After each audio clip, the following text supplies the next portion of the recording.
چادریں چڑھاتے ہیں آپ مزارات پر، آپ کیوں نہیں پوچھتے کہ چادر کیوں چڑھاتے ہیں؟ کیا بیسک کانسیپٹ ہے اس کے پیچھے؟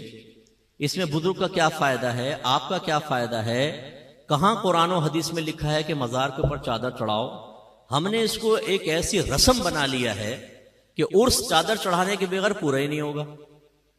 ہر شخص چادروں کی منت مان رہا ہے کہ جی میرا کام ہو گیا تو میں فلاں مزار پہ چادر چڑھاؤں گا۔ بھئی کیوں مان رہے ہو منت؟ ذرا بتاؤ تو صحیح نا، اپنے آپ سے کویسچن کرو، کیوں چڑھا رہے ہو آپ چادر منت کی؟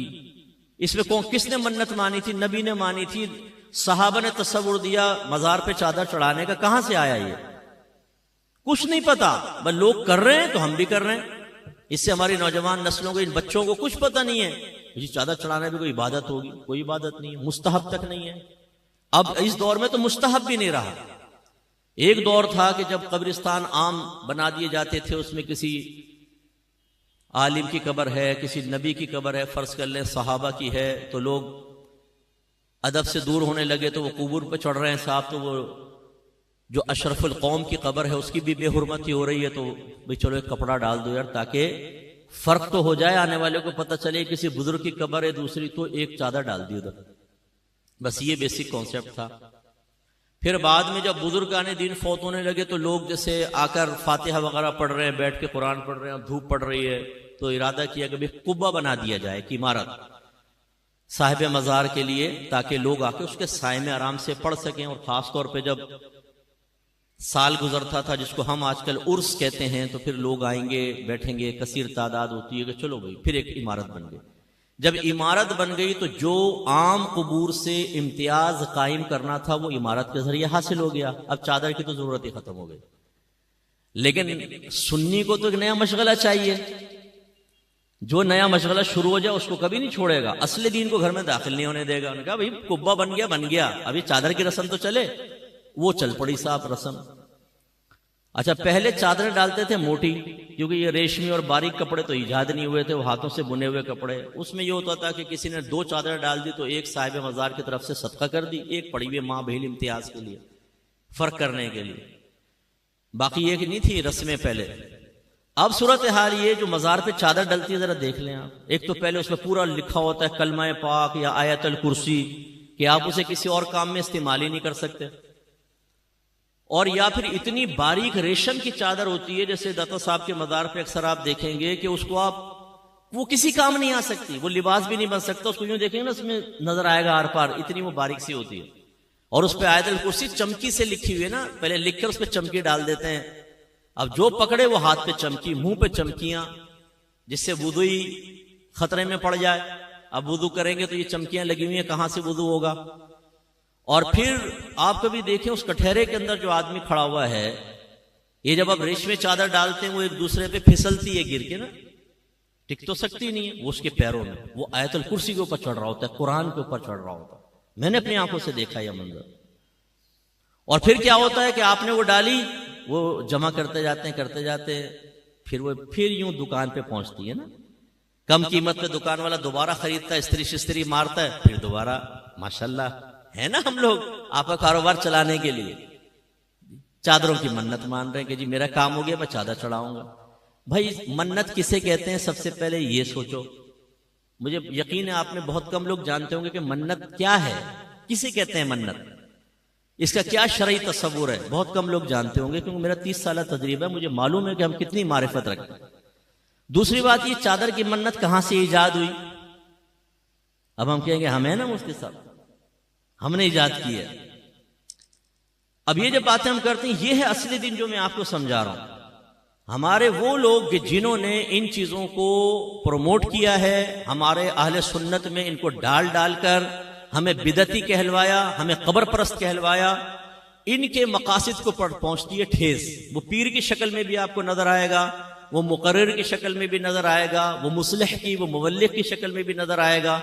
ان کی ناکوں میں لگے ہوئے سینسر، یہ مفتی صاحب پتہ نہیں کیسی باتیں کرتے ہیں، شاید پٹڑی سے اتر گئے۔ تو میں بولتا ہوں تمہاری چڑھی ہوئی ٹرین ادھر آؤ تو میں دیکھتا ہوں کہ تم پٹڑی پہ چڑھے ہوئے اور میں پٹڑی پہ چڑھا ہوا ہوں۔ آئیں قرآن و حدیث کے اوپر پیش کرتے ہیں نا چیز کو، نہ آپ کی نہ میری۔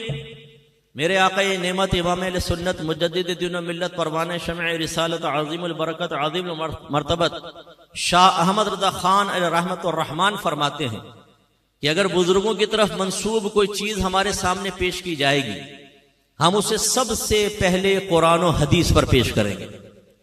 اگر اس کے مطابق ہوگی تو قبول کریں گے, اگر اس کے خلاف ہوگی تو ہم یہ کہیں گے کہ یہ ہمارے بزرگوں نے نہیں کیا بلکہ نفس پرستوں نے یہ کام کر کے ہمارے بزرگوں کی طرف منسوب کر دیا.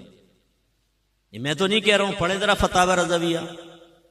اچھا یہ بھی ایک میرا درد ہے بہت بڑا جی. کنز الایمان پڑھیں, بہترین ترجمہ قرآن ہے, بہترین ترجمہ قرآن.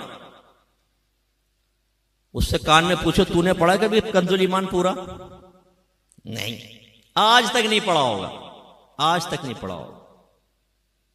خود کنز الایمان پڑھا نہیں ہے جی, پڑھے بہترین ترجمہ قرآن. واقعی وہ بہترین ہے, لیکن پڑھو تو صحیح بھائی.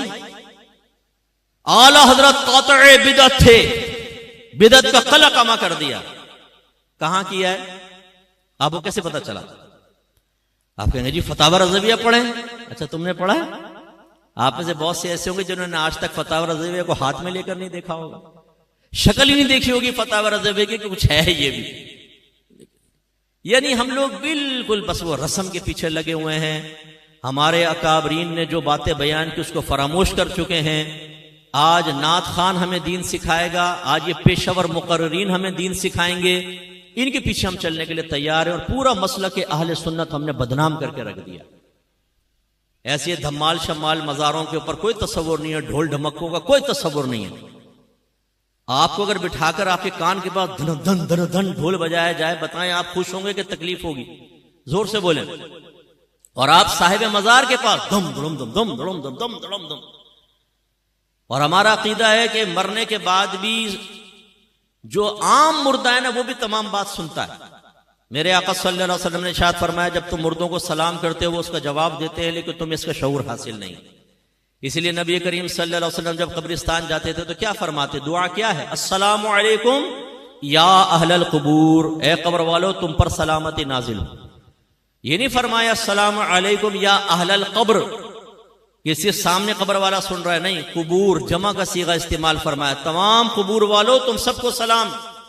اس کا مطلب ہے میوہ شاہ قبرستان کے ایک کنارے پہ کھڑے ہو کر جب آپ یہ دعا پڑھیں گے ہر قبر کے اندر آپ کے سلام کی آواز پہنچے گی.